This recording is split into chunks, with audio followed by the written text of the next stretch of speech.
Good morning dear students. आज हम चर्चा करेंगे यूनिट नंबर 2 अध्याय नंबर 2। यूनिट नंबर 2 के अध्याय नंबर 2 के आपको जितना भी सारांश था वो आपको बता दिया गया। अध्याय नंबर 2 का आज हमारा जो विषय रहेगा अध्ययन का वो रहेगा राष्ट्रपति का निर्वाचन। आज हमें राष्ट्रपति की निर्वाचन प्रक्रिया पर अध्ययन करेंगे। भारतीय संविधान में राष्ट्रपति के निर्वाचन का उल्लेख है वो है अनुच्छेद 54 में। अनुच्छेद 54 में राष्ट्रपति के निर्वाचन के बारे में उल्लेख किया गया। तो चलो हमें आज जो अध्ययन का विषय चुनते हैं वो चुनते हैं राष्ट्रपति का निर्वाचन और करते हैं इसका अध्ययन कि राष्ट्रपति का निर्वाचन कैसे होता है। इसकी कुछ जो प्रक्रिया है वो मैं आपको क्लास में बता दूंगा, क्योंकि इसमें काफी समय लग सकता है। कारण यह है कि इसके अंदर जो मतदान की प्रक्रिया है, मतदान की प्रक्रिया थोड़ी सी अलग है जो आपको बता दी जाएगी, परंतु जो प्रश्न है वो किस तरीके से आएगा। प्रश्न आएगा राष्ट्रपति का निर्वाचन कैसे होता है, राष्ट्रपति की निर्वाचन प्रणाली पर प्रकाश डालिए। तो राष्ट्रपति की निर्वाचन प्रणाली में जो बिंदु आएंगे वो आपको मैं अभी समझा देता हूं। सबसे पहले जो बिंदु आएगा, सबसे पहला जो बिंदु आएगा वो आएगा आपका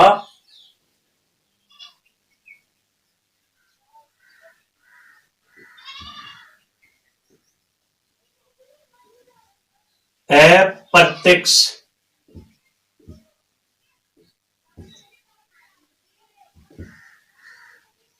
निर्वाचन। अप्रत्यक्ष निर्वाचन। सबसे पहले तो हमें यह पता होना चाहिए कि प्रत्यक्ष निर्वाचन कौन सा होता है। तो देखो, यह है जनता, और जनता किसको चुनती है? प्रतिनिधि। ठीक है, अब इस प्रतिनिधि में हम किसी को भी ले सकते हैं, जैसे पंच ले लिया,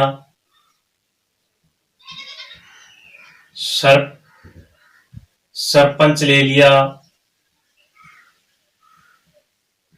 विधायक ले लिया, सांसद ले लिया, ये ले लिया। जनता क्या चुनती है? जनता अपने प्रतिनिधि को चुनती है। जनता किसको चुनती है? अपने प्रतिनिधि को। जनता यहां पर अपने प्रतिनिधि को चुन रहे हैं। प्रतिनिधि का मतलब ये फॉर एग्जाम्पल उदाहरण है ये कि जैसे मान लीजिए जनता ने पंच को चुना, जनता ने सरपंच को चुना, जनता ने विधायक को चुना और जनता ने सांसद को चुना।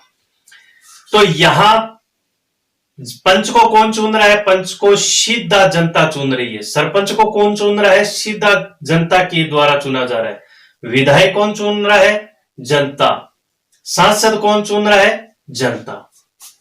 यानी ये जो हमारे प्रतिनिधि है इनका डायरेक्ट इलेक्शन कौन कर रहा है? डायरेक्ट इलेक्शन जनता कर रही है। तो जो इलेक्शन है यानी जो चुनाव सीधा जनता करती है, जिस चुनाव में डायरेक्ट जनता मतदान का प्रयोग करती है, इसको कहते हैं प्रत्यक्ष। क्या कहते हैं इसको? प्रत्यक्ष कहते हैं। समझ में आ गई बात है? यानी डायरेक्ट जनता जिस प्रतिनिधि को चुन रही है अपना मतदान करके, उसको क्या कहते हैं? उसको कहते हैं प्रत्यक्ष। अब देखो यहां पर है पंच, सरपंच, विधायक, सांसद, इसको किसने चुन दिया? जनता ने। अब ये सब मिलकर अगर किसी को यहां पर क्या कर रहे हैं? किसी को चुन रहे हैं, किसी को भी चुन रहे हैं, ये अक्ष को चुन रहे हैं। यहां पर पंच, सरपंच, विधायक ये सब मिलकर किसको चुन रहे हैं? यहां पर अक्ष को चुन रहे हैं। अब अक्ष का और जनता का कोई क्या नहीं है? संपर्क नहीं है। यहां देखिए जनता और अक्ष में कोई संबंध नहीं है। तो ये जो चुनाव कहलाता है, ये चुनाव कहलाता है अप्रत्यक्ष। क्या कहलाता है? ये अप्रत्यक्ष चुनाव कहलाता है। इसका मतलब है राष्ट्रपति का चुनाव कौन सा है? अप्रत्यक्ष चुनाव है। सीधी सी बात है, राष्ट्रपति के चुनाव में जनता भाग नहीं लेती है, क्योंकि जनता जिस चुनाव में भाग लेती है वो चुनाव क्या कहलाता है? प्रत्यक्ष चुनाव कहलाता है। और जनता जिस चुनाव में भाग नहीं लेती है वो अप्रत्यक्ष चुनाव कहलाता है। तो अप्रत्यक्ष चुनाव में भाग कौन लेता है? अप्रत्यक्ष चुनाव में जनता के प्रतिनिधि भाग लेते हैं। तो हमें यह पता होना चाहिए कि प्रत्यक्ष क्या होता है और अप्रत्यक्ष से क्या होता है। अब देखिए, अप्रत्यक्ष निर्वाचन, राष्ट्रपति का निर्वाचन एक निर्वाचक मंडल द्वारा किया जाता है। किसके द्वारा? एक निर्वाचक मंडल। हम एक निर्वाचक मंडल बनाएंगे। ऐसे हम क्या बनाएंगे? एक ये बना लिया निर्वाचक मंडल। एक निर्वाचक मंडल द्वारा किया जाता है। उस निर्वाचक मंडल में जिसमें कौन शामिल होगा? संसद के निर्वाचित सदस्य। संसद यानी संसद के निर्वाचित सदस्य। जैसे संसद शब्द है L प्लस R के निर्वाचित सदस्य। वैसे तो L प्लस R में सदस्य कितने होते हैं? L में होते हैं 552 और R में 252, तो ये हो गए 790। लेकिन ये कह रहा है निर्वाचित सदस्य, तो निर्वाचित सदस्य कितने होंगे? देखिए L 552, R 250।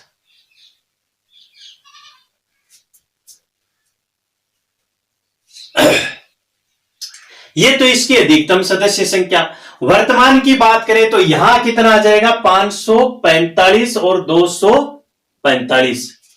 वर्तमान की बात करो तो यहां आ गए 545 और यहां आ गए 245, तो यह संख्या कितनी होती है? 790 होती है। यह तो अधिकतम सदस्य संख्या है, इसको छोड़ दो आप। यह अधिकतम सदस्य संख्या। वर्तमान में L में कितनी? 545, R में कितनी? 245, कुल 790 है। लेकिन यह कह रहा है कि संसद के निर्वाचित सदस्य होंगे। निर्वाचित का मतलब है इसमें L के 2 सदस्य राष्ट्रपति मनोनीत करता है और R में 12 सदस्य राष्ट्रपति मनोनीत करता है। यह संख्या कितनी हो गई? 14। ये 14 सदस्य इसमें भाग नहीं लेंगे क्योंकि राष्ट्रपति इसको निर्वाचित करता है और राष्ट्रपति के निर्वाचन में ये भाग नहीं लेंगे।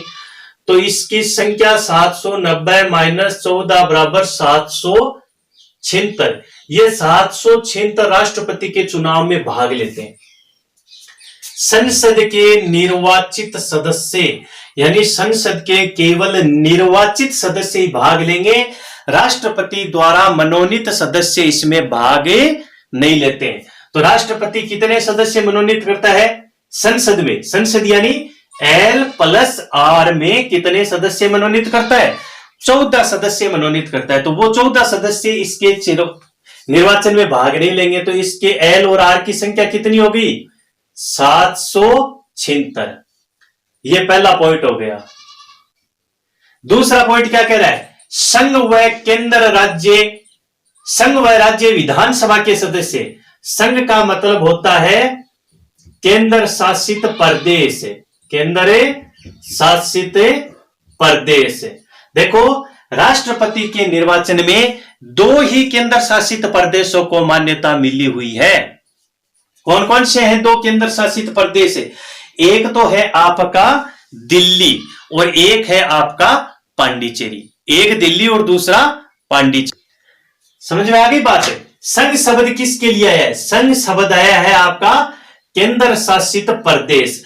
केंद्र शासित प्रदेश हैं, उनमें से 2 ही केंद्र शासित प्रदेशों को राष्ट्रपति के चुनाव में भाग लेने की अनुमति मिली हुई है।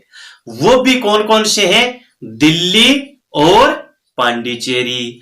दोनों को राष्ट्रपति के निर्वाचन में भाग लेने का जो अधिकार दिया गया था वो दिया गया था 70वां संविधान संशोधन 1992 के द्वारा। याद रखना, 70वां संविधान संशोधन 1992 के द्वारा 2 केंद्र शासित प्रदेश दिल्ली व पांडिचेरी को राष्ट्रपति के निर्वाचन में भाग लेने का अधिकार मिला था। और आज भी 2 केंद्र शासित प्रदेशों को ही राष्ट्रपति के निर्वाचन में भाग लेने का अधिकार है। उसके बाद राज्य विधानसभा के सदस्य यानी सभी राज्यों की विधानसभा के सदस्य यानी कौन भाग लेंगे? विधायक भाग लेंगे। कौन भाग लेंगे? विधायक। तो राष्ट्रपति के निर्वाचन में भाग लेने वाले कौन हो गए? लोकसभा के निर्वाचित सदस्य, राज्यसभा के निर्वाचित सदस्य और विधायक। विधायक भी कहां कहां के? राज्यों के विधायक और 2 केंद्र शासित प्रदेशों के विधायक। तो अब आपसे कोई पूछे कि बताओ राष्ट्रपति का जो निर्वाचन होता है उसमें एक निर्वाचक मंडल बनता है, उस निर्वाचक मंडल में कौन कौन शामिल होता है? तो शामिल कौन होता है? लोकसभा के निर्वाचित सदस्य, राज्यसभा के निर्वाचित सदस्य, 2 केंद्र शासित प्रदेशों के सदस्य यानी विधायक, और हमारे देश के जितने राज्य हैं उन राज्यों के विधानसभा सदस्य यानी राज्य विधानसभा सदस्य के विधायक इसमें भाग लेते हैं और वो मिलकर राष्ट्रपति का चुनाव अप्रत्यक्ष रूप से करते हैं। मत प्रणाली कौन सी है? राष्ट्रपति के निर्वाचन में कौन सी मत प्रणाली से चुनाव किया जाता है? एकल संक्रमणीय मत प्रणाली। ये मत प्रणाली बड़ी टफ है, काफी समय लग सकता है समझाने में, इसलिए ये मैं क्लास में आपको समझा दूंगा, याद रखना, कभी भी पूछ लेना मेरे को। राष्ट्रपति का निर्वाचन संघ यानी केंद्र शासित प्रदेश व राज्य विधानसभा के सदस्यों द्वारा एकल संक्रमणीय मत प्रणाली द्वारा किया जाता है, जिसमें गुप्त मतदान भी सम्मिलित है। 2 बिंदु हो गए। राष्ट्रपति निर्वाचन के कितने बिंदु हो गए? 2। अप्रत्यक्ष निर्वाचन, एकल संक्रमणीय मत प्रणाली। तीसरा पॉइंट है हमारा विधानसभा सदस्यों का मत मूल्य। देखो क्या होता है, हमारे किसी भी चुनाव की अगर हम बात करें, चाहे वो पंच का हो, सरपंच का हो, विधानसभा का हो, संसद का हो, जो मतदाता मतदान करता है, जैसे मैं ही मान लो, मैं किसी भी चुनाव में अगर मतदान करने के लिए जाता हूं तो मेरे मतों की संख्या जो होगी वो 1 होगी। कितनी होगी? 1। मेरा जो मत है उसका जब कैलकुलेशन होगा तो मेरे मत की जो गिनती है वो कितने मतों में होगी? 1 मत में। क्योंकि मैंने 1 मत डाला है तो मेरा 1 मत ही गिना जाता है। लेकिन राष्ट्रपति के चुनाव में क्या होता है, जब विधानसभा के सदस्य, प्रत्येक राज्य की विधानसभा है, प्रत्येक राज्य की विधानसभा में जो विधायक होते हैं वो जब राष्ट्रपति के चुनाव में मतदान करते हैं, एक विधायक अगर मतदान करता है तो गिनती में उसका 1 मत नहीं गिना जाता है। जैसे हमारा कितना गिना जाएगा? 1। विधायक है वो अगर किसी दूसरे के चुनाव में मतदान करते हैं तो उसका भी 1 गिना जाता है। लेकिन राष्ट्रपति के निर्वाचन या चुनाव में वो जब मतदान करते हैं तो उसका 1 मत नहीं गिना जाता, यानी 1 वोट नहीं गिना जाता है। तो उसके मतों का मूल्य ज्ञात किया जाता है कि एक विधायक के 1 मत का मूल्य कितना होता है। वो मूल्य निकाला जाता है कि एक विधायक अगर वोट डालेगा तो उसका इतना मूल्य होगा, तो उसका मूल्य ना, उसका टोटल किया जाता है, उसका कैलकुलेशन किया जाता है, उसके मत का मूल्य यानी उसके मत का कैलकुलेशन है नहीं किया जाता है। जैसे राजस्थान विधानसभा है, उसमें कितने सदस्य हैं? विधायक कितने हैं? 200। कितने विधायक हैं? 200। अगर राष्ट्रपति के चुनाव को छोड़कर वो किसी अन्य चुनाव में मतदान करते हैं तो उसके कितने मत गिने जाते हैं? 200 गिने जाते हैं। लेकिन राष्ट्रपति के चुनाव में जब वो मतदान करते हैं तो उसके 200 मत नहीं गिने जाते हैं, उसके मत के मूल्य का कैलकुलेशन होता है। तो मत के मूल्य का कैलकुलेशन कैसे होगा? हमें एक विधायक का मत मूल्य निकालना पड़ेगा, फिर हमें पता चलेगा कि 200 विधायकों का मत मूल्य कितना होता है। तो देखो क्या विधि होती है, विधानसभा सदस्यों का मत मूल्य निकालना है, यानी किसी भी राज्य की विधानसभा है उसके एक विधायक का मत मूल्य निकालना है। हमें एक का निकलते ही बाकी सबका आ जाएगा, क्योंकि उसका एक का आएगा, उसका अन्य से गुणा कर देंगे तो सबका आ जाएगा।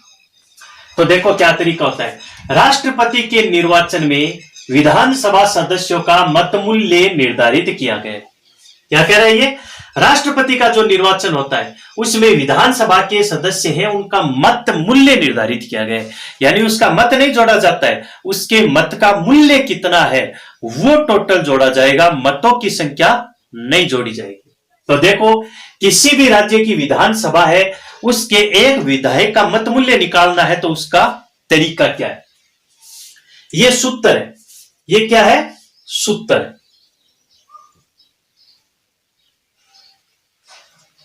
विधानसभा के एक सदस्य के मत का मूल्य निकालने का सूत्र है।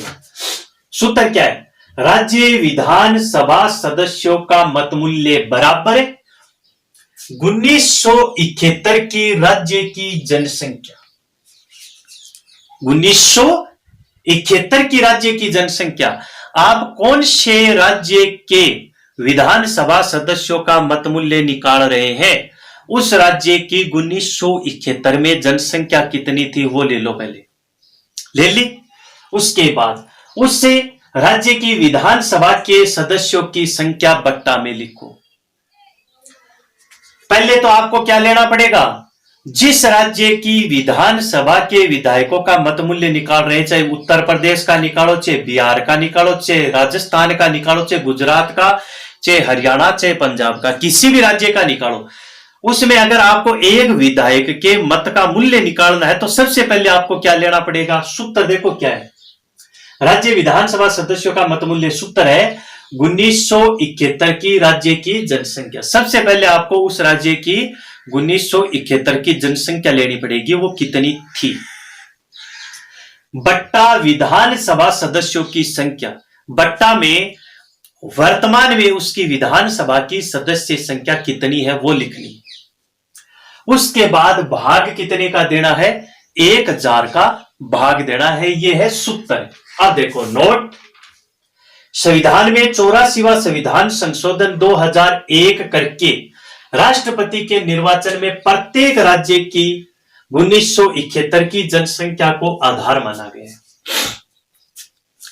84वां संविधान संशोधन हुआ संविधान में 2001 में, और उसमें यह तय कर दिया गया कि प्रत्येक राज्य से 1971 की जनसंख्या को आधार मानकर ही विधानसभा के सदस्य का मत मूल्य निकाला जाएगा, चाहे वो कोई भी राज्य हो।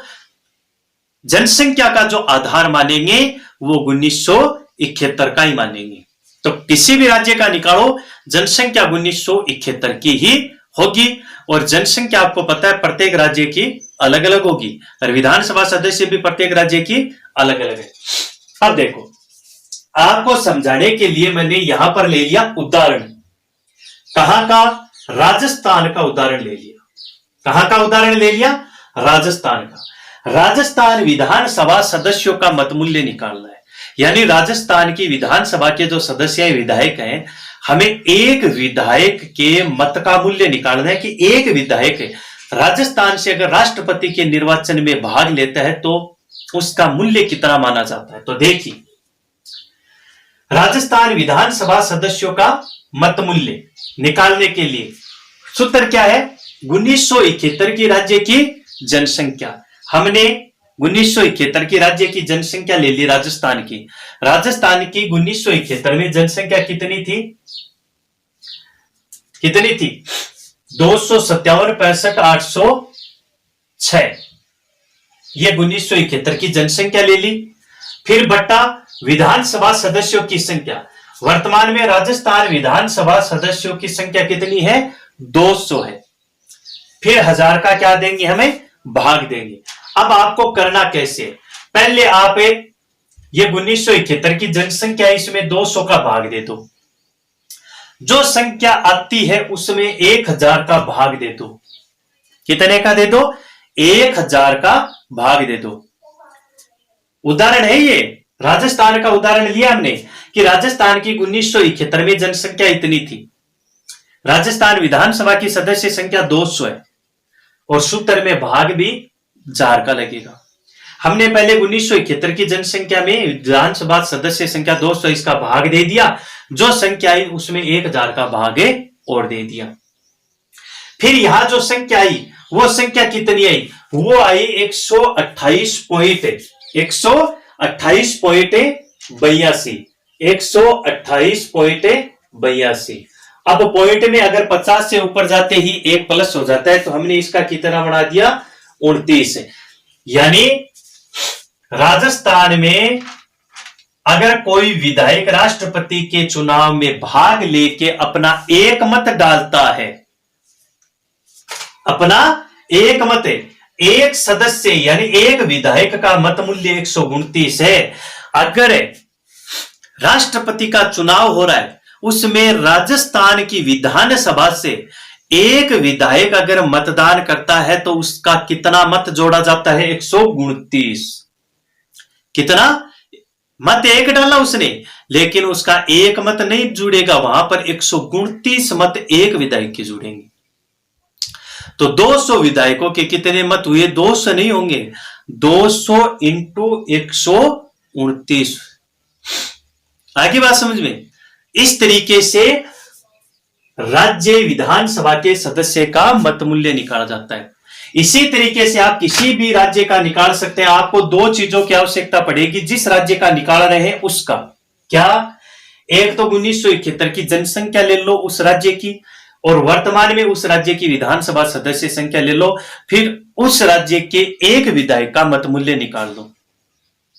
टोटल का मत मूल्य चाहिए तो आपको क्या करना है, इस तरीके से निकालना है। जैसे वर्तमान में कुल कितने 200, तो 200 इंटू 129, 200 इंटू 129 बराबर कर दो। इसमें बराबर जितना आता है उतना आप कर सकते हैं। आगे बात समझ में। तो इस तरीके से आप किसी भी राज्य की विधानसभा के एक सदस्य का मत मूल्य निकाल सकते हैं। अब ऐसे करते करते हमें सभी राज्यों की विधानसभा के सदस्यों का मत मूल्य निकालना है। यहां पर सभी राज्यों की, राजस्थान का, उत्तर प्रदेश का, बिहार का, गुजरात का, पंजाब, हरियाणा, एमपी, केरल, तमिलनाडु, ऐसे करके सभी राज्यों का मत मूल्य निकाल कर यहां सभी राज्यों के विधानसभा का कुल मत मूल्य निकाल दो। समझ में आ गई? अब आपको ऐसे निकालते हुए क्या करना पड़ेगा, गूगल का सहारा लेना पड़ेगा, क्योंकि 1971 की किस राज्य की कितनी जनसंख्या थी आपको पता नहीं, हमारे पास है। किस राज्य से कितने आए उसका कैलकुलेशन हमारे पास किया हुआ है कि टोटल राज्यों की विधानसभा के जो विधायक हैं उनका मत मूल्य इतना होता है। तो वो आगे देखते हैं। अब देखो, विधानसभा सदस्यों का हमने मत मूल्य निकाल लिया। अब निकालेंगे संसद के सदस्यों का मत मूल्य। संसद के सदस्यों का मत मूल्य यानी एल और आर के सदस्यों का मत मूल्य निकालेंगे कि लोकसभा और राज्यसभा के जो सदस्य हैं वो अगर राष्ट्रपति के निर्वाचन में भाग लेते हैं तो एक सदस्य के कितने मत जोड़े जाते हैं। ठीक है, अब ये मत समझना आप कि विधायक के तो 129 जोड़े जाते हैं, वो केवल राजस्थान के हैं। वो केवल कहां के हैं? राजस्थान के। आपको अलग अलग राज्य का निकालना पड़ेगा, क्योंकि 1971 की अलग अलग राज्य की अलग अलग जनसंख्या है। वर्तमान में विधानसभा सदस्य वो भी अलग अलग राज्य की अलग अलग है। तो प्रत्येक राज्य के विधानसभा सदस्य का मत मूल्य भी क्या आएगा? अलग अलग आएगा। ये उदाहरण के तौर पर राजस्थान का आपको बताया। अब संसद के जो सदस्य हैं यानी लोकसभा और राज्यसभा के जो सदस्य हैं उसका मत मूल्य निकालें तो सूत्र क्या है? क्या सूत्र? सांसदों का मत मूल्य। अब सूत्र क्या लगेगा? राज्य विधानसभा सदस्यों का मत मूल्य, यानी सांसदों के सदस्यों का मत मूल्य निकालने से पहले हमें प्रत्येक राज्य की विधानसभा के सदस्यों का मत मूल्य निकालना होगा, क्योंकि सभी राज्यों की विधानसभा के सदस्यों का कुल मत मूल्य होगा उससे ही सांसदों का मूल्य निकाला जाएगा। बट्टा निर्वाचित सांसदों की संख्या। अब देखो यहां पर मैंने संख्या लगाई है 549,474। ये 549,474 क्या है? ये हमारे देश के सभी राज्यों की विधानसभा के सदस्यों का मत मूल्य है, कुल मत मूल्य। हर राज्य की विधानसभा के सदस्यों का मत मूल्य निकाल के और मैंने उसका टोटल किया तो आया 549,474। ये हमारे देश की सभी विधानसभाओं के जो विधायक हैं उनका कुल मत मूल्य। बट्टा निर्वाचित सांसदों की संख्या। वैसे तो सांसदों की संख्या कितनी है? 790 है, परंतु निर्वाचित कितनी है? वर्तमान में 776 है, क्योंकि आपको बताया था ना मैंने 790 माइनस 14 मनोनीत है, तो ये 776 है। ठीक है, तो देखो ये हमारे देश की विधानसभा के जो विधायक हैं उनका कुल मत मूल्य हो गया, ये निर्वाचित सांसद हो गए। जब इसमें निर्वाचित सांसदों का भाग दिया तो संख्या आई 708। ये 708 क्या है? यह है एक सांसद का मत मूल्य, चाहे वो लोकसभा का मान लो चाहे राज्यसभा का। एक लोकसभा सदस्य का मत मूल्य कितना है? 708 है। एक राज्यसभा सदस्य का मत मूल्य कितना है? 708। दोनों का सेम है, यानी एक राज्यसभा का सदस्य मान लो चाहे एक लोकसभा का सदस्य मान लो, जब वो राष्ट्रपति के चुनाव में मतदान करते हैं तो उसका एक मत नहीं जोड़ा जाएगा। एक राज्यसभा सदस्य या एक लोकसभा सदस्य का जो मत है वो कितना जोड़ा जाएगा? 708। यानी एक बराबर 708।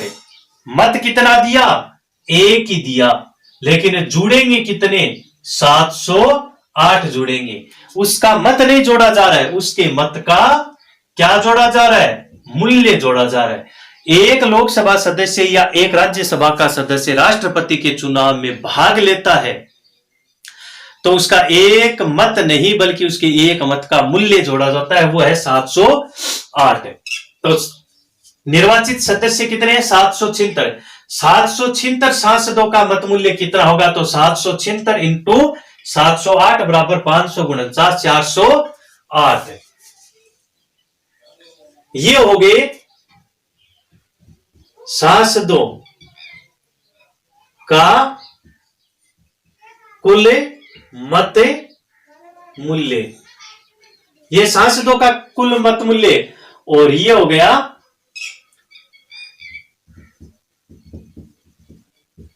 विधायकों का कुल मत मूल्य। ठीक है, ये विधायकों का कुल मत मूल्य हो गया और ये सांसदों का गया, क्योंकि एक सांसद का मत मूल्य 708 आया, निर्वाचित सांसदों की संख्या 776 है, तो 708 इंटू 776 बराबर 549,408 हो गया। अब है न्यूनतम कोटा। न्यूनतम कोटे का मतलब क्या होता है? जैसे दो कैंडिडेट चुनाव लड़ रहे हैं। कितने कैंडिडेट चुनाव लड़ रहे हैं? दो। हमारे अन्य चुनाव जो है उनमें क्या सिस्टम होता है? अन्य चुनाव में तो ये होता है कि दो कैंडिडेट हैं, 5 हैं, 10 हैं, जितने भी कैंडिडेट चुनाव लड़ रहे हैं उसमें से जो सबसे ज्यादा मत प्राप्त करेगा तो वो जीत जाएगा। यही तो होता है चुनाव में। क्या होता है? कैंडिडेट चाहे 5 हैं, 10 हैं, कितने भी हैं, उसके हार जीत का फैसला कैसे होता है? उसके हार और जीत का फैसला होता है कि जो सबसे ज्यादा मत प्राप्त करेगा, जो सबसे ज्यादा मत प्राप्त करेगा वो चुनाव जीत जाएगा। लेकिन राष्ट्रपति के चुनाव में ऐसा नहीं। राष्ट्रपति के चुनाव में पहले ही निर्धारित कर दिया जाता है कि कुल मत इतने डाले गए हैं, जो कैंडिडेट इतने मत प्राप्त करेगा वो ही जीतेगा। ये नहीं है कि 2 है या 3 है उसमें ज्यादा जिसके आ गए वो जीत गए, ऐसा नहीं होगा। पहले ही बताया जाएगा कि कुल इतने डाले गए और इनमें से इतने जिसको मिलेंगे वो ही जीता माने होगा उसको कहते हैं न्यूनतम कोटा, यानी कम से कम इतने मत आपको जीत के लिए लेने ही पड़ेंगे। आगे बात समझ में। अब देखो, राष्ट्रपति के निर्वाचन में सफलता प्राप्त करने के लिए न्यूनतम कोटा प्राप्त करना आवश्यक है। अब न्यूनतम कोटा प्राप्त करने का सूत्र क्या है? डाले गए वैध मतों की संख्या, कुल कितने मत डाले गए वो देखो पहले। तो देखो हम निकालेंगे यहां से कुल कितने मत डाले गए राष्ट्रपति के चुनाव में। तो देखो विधायकों के कुल कितने हैं? 549 474 है, और सांसदों के कितने हैं? 549 408। इन दोनों को क्या करो? जोड़ लो। ये तो विधायकों के वोट है, ये सांसदों के वोट है, दोनों को जोड़ लो। दोनों को क्या कर लो? जोड़ लो। तो ये हो जाएंगे डाले गए वैध मत। ठीक है, इनको जोड़ा तो ये संख्या आई कितनी? 1098 882। विधायकों का मत हो गया, सांसदों का मत हो गया, दोनों को जोड़ा तो कुल कितना आया? 1098 882। फिर ये क्या कह रहे हैं? निर्वाचित होने वाले सदस्यों की संख्या। कितने सदस्य निर्वाचित होंगे? चाहे कितने भी चुनाव लड़े, निर्वाचित तो एक ही होगा भाई, जीतेगा तो एक ही। तो निर्वाचित होने वाले सदस्यों की संख्या एक है। फिर यहां यह कह रहा है प्लस से एक है, और फिर प्लस से एक है। तो देखो ये तो हो गए डाले गए वैध मत 1098 882। ये हो गया एक निर्वाचित सदस्य। फिर ये हो गया इसमें एक प्लस है, एक प्लस एक बराबर ये कितने हो गए? 2 हो गए। फिर यहां प्लस से एक है। अब 1098 882 में 2 का भाग देके और एक जोड़ दो, तो 10 से 98 882 में 2 का भाग देंगे तो आता है 549 441, प्लस ये एक और जोड़ दो इसमें, तो कितना हो गया? 549 442। यानी ये डाले गए कुल वैध मत है ना। सीधी सी है, न्यूनतम कोटे का मतलब ये है कि डाले गए वैध मतों की संख्या कितनी है? डाले गए वैध मतों की संख्या 1098 882। इनका 50-50 कर लो आप, यानी आधा आधा कर लो इसका। फॉर एग्जाम्पल ये है, मान ले कि डाले गए वैध मतों की संख्या कितनी है? 100। राष्ट्रपति के निर्वाचन में कुल कितने मत डाले गए? 100 डाले गए। 100 का कर लो 2 हिस्सा बराबर का, 50-50 करो इसको, तो ये हो गया 50, ये हो गया 50। अब एक तरफ एक जोड़ दो, प्लस 1 बराबर 51। ये न्यूनतम कोटा है। यानी जो डाले गए वैध मत है ना, उनको 50-50 करते के एक तरफ एक जोड़ दो। तो 1098 882 को 50-50 किया तो 549 441 आ गए। 441 में एक जोड़ दिया तो 442। अब देखो कैंडिडेट चाहे 4 हो चाहे 5 हो चाहे कितने भी हो, जो कैंडिडेट इतने मत प्राप्त करेगा उसको ही विजय घोषित किया जाएगा, और जब तक इतने मत प्राप्त नहीं करेगा तब तक उसको विजय घोषित नहीं करेगा, चाहे वो बाकी कैंडिडेटों से ज्यादा मत प्राप्त कर ले, लेकिन विजय घोषित नहीं होगा। अन्य चुनाव में क्या होता है, जैसे 3 कैंडिडेट है, एक को मिले 11, एक को मिले 10, एक को मिले 8, जीतेगा कौन? 11 वाला। लेकिन इसमें क्या होता है, जब तक ये संख्या नहीं लेता है तब तक किसी को भी विजय घोषित नहीं किया जाता है। अब ये संख्या लेने का तरीका है एकल संक्रमणीय मत प्रणाली, वो भी मैं आपको बताऊंगा, लेकिन वो आगे बता दूंगा। तो ये है राष्ट्रपति के निर्वाचन की प्रक्रिया के 5 बिंदु।